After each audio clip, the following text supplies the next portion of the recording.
जंगल किनारे एक गांव में रामू नाम का एक साधारण किसान था। इसके पास जमीन का एक छोटा सा टुकड़ा था। जीवन की मेहनत से उसे गुजारा चलता था। उसके पास एक बकरी भी थी जिसका नाम था मुनमुन। मुनमुन सिर्फ बकरी नहीं थी बल्कि रामू का एक वफादार साथी थी। वह समझदार थी और अक्सर अपने मालिक को मुसीबत से निकालने में मदद करती थी। एक साल सूखा पड़ गया। आसमान से एक बूंद पानी भी नहीं गिरा। फसलें सूख गई। रामू के पास खाने को कुछ नहीं बचा था। उसकी आंखों में उदासी साफ दिखाई दे रही थी। मुनमुन अपने मालिक की इस हालत को देखकर बहुत दुखी हुई। वह जानती थी कि उसे कुछ करना होगा। एक रात को जब रामू सो गया, मुनमुन खड़े खड़े सोचने लगी। तभी उसे एक योजना सूझी और वो जंगल की ओर निकल पड़ी। जंगल अजीबो गरीब जानवरों से भरा हुआ था। उस जंगल में कुछ साधारण और कुछ विचित्र जानवर रहते थे। उसी जंगल में एक बूढ़ा भेड़िया भी रहता था जो हमेशा किसी न किसी जानवर के तलाश में रहता था, पर अब वो शिकार नहीं कर पाता। रोज की तरह आज भी भेड़िया शिकार पर निकलता है और काफी देर तक जंगल में घूमता रहता है। तभी उसे कुछ दूरी पर मुनमुन बकरी आती दिखाई देती है और वो विचार करता है, ये किस तरह का अजीब से जानवर चला आ रहा है, इसे तो पहले कभी जंगल में नहीं देखा। भेड़िया यही विचार करके बकरी के सामने कूद पड़ता है और उससे कहता है, तुम्हें पहले कभी इस जंगल में नहीं देखा, क्या तुम इस जंगल में पहली बार आए हो? जल्दी से बताओ ताकि मैं तुम्हें अपना शिकार बना सकूं। भेड़िए की बात सुन बकरी डर जाती है और मन ही मन सोचती है, ये आज मैं कहाँ फंस गई। अगर मैंने इस भेड़िए को बता दिया कि मैं एक बकरी हूँ और पास के गांव से आई हूँ तो ये मेरा शिकार कर लेगा। मुझे इससे बचने की कोई तरकीब लगानी होगी। मुनमुन कुछ देर सोचने के बाद भेड़िए से कहती है, रुके रुके भेड़िए बाबा, आप मेरा शिकार मत करो, नहीं तो आप मुझे खाने के बाद मर जाओगे। मैं एक जहरीली बकरी हूँ और मेरा स्वाद भी कड़वा है। मैं बहुत सालों से इस जंगल में एक गुफा में रहती हूँ और कभी कभी बाहर निकलती हूँ। बकरी की बात पर भेड़िया कहता है, तुम मुझे बेवकूफ़ नहीं बना सकती। जंगल में केवल सांप ही जहरीला होता है, बाकी कोई नहीं। अब मेरा खाना बनने के लिए तैयार हो जाओ। बकरी फिर से कहती है, रुकिए भेड़िए बाबा, मेरा विश्वास करो, नहीं तो आपको मेरा शिकार करने के बाद अपनी जान गंवानी पड़ेगी। अगर ऐसा नहीं होता तो जंगल के राजा मेरा कभी का शिकार कर लिए होते, क्योंकि मैं उनकी गुफा के पास ही रहती हूँ। आप चाहो तो चलकर उनसे पूछ सकते हो। बकरी की बात इस बार सुन भेड़िया मुनमुन की बात मान जाता है और उसे वहां से जाने देता है। बकरी अपनी चालाकी से अपनी जान बचा लेती हैं और जंगल में आगे की ओर जाती हैं।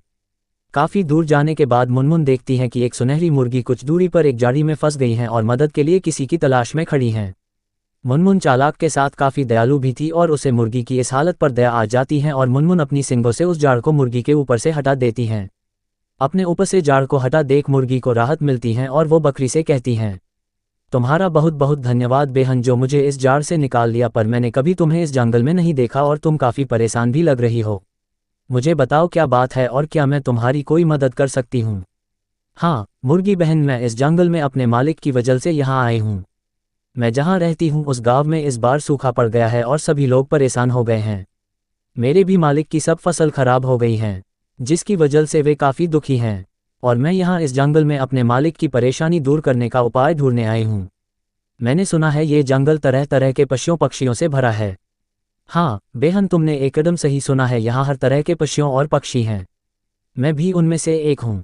तुम घबराओ नहीं, मैं तुम्हारी मदद करती हूँ। मैं एक सोने के अंडे देने वाली मुर्गी हूँ और अपने गाँव में अपने मालिक के पास आ जाती हैं और उसकी खाट के पास रख वही पास में बैठ जाती हैं। अगली सुबह मुनमुन रामू को जगाने लगी। रामू ने आंखें मलते हुए पूछा, क्या हुआ मुनमुन, इतनी जल्दी क्यों जगाया? मुनमुन ने मेमने की भाषा में कुछ ऐसा कहा जैसे वह कुछ बताना चाहती है।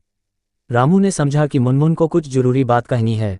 रामू जैसे ही खाट से खड़ा हुआ वहां हैरान रह गया। उसे समझ नहीं आ रहा था कि यहाँ सोने का अंडा कहाँ से आया। उसने मुनमुन को प्यार से सहलाया और सोने के अंडे को अपने साथ ले आया। उसने सोने के अंडे को बेच दिया और खूब सारा अनाज खरीदा।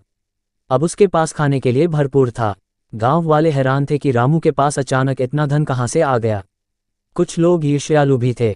उन्होंने रामू पर कई तरह के आरोप लगाए, लेकिन रामू चुप रहा। वह जानता था कि सच्चाई क्या है और उसे मुनमुन पर पूरा भरोसा था। रामू के घर के पास ही एक घर और था जिसमें एक लालची किसान रहता था।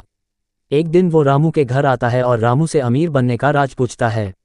रामू एक अच्छा आदमी था। वो अपने पड़ोसी को सब बात बता देता है कि किस तरह उसकी बकरी जंगल से जाकर एक सोने का अंडा लेकर आए। रामू की बात सुन उसका पड़ोसी अपने घर चला जाता है, जहां वो अपनी पत्नी को रामू के अमीर बनने की बात बता देता है। किसान और उसकी पत्नी दोनों बहुत लालची थे। कुछ दिनों बाद फिर से सूखा पड़ने लगा। इस बार रामू पहले से तैयार था। उसने अपने खेत में कुएं खुदवाए और पानी की व्यवस्था की। और इस तरफ लालची किसान दंपति भी रामू के जैसे अमीर बनने के लिए अपनी बकरी को जानबूझकर जंगल में छोड़ देते हैं और अपने घर चले आते हैं। बेचारी बकरी जंगल में चली जाती है और भेड़िए का शिकार बन जाती है। इस लालची किसान अपनी बकरी को भी खो देता है और उसे लालच का फल मिल जाता है। इस कहानी से हमें सीख मिलती है कि कभी भी हार नहीं माननी चाहिए। मुश्किल समय में भी उम्मीद और दृढ़ता से कामयाबी हासिल की जा सकती है। और कभी कभी हमारे सबसे छोटे दोस्त भी हमारे सबसे बड़े सहयोगी बन सकते हैं।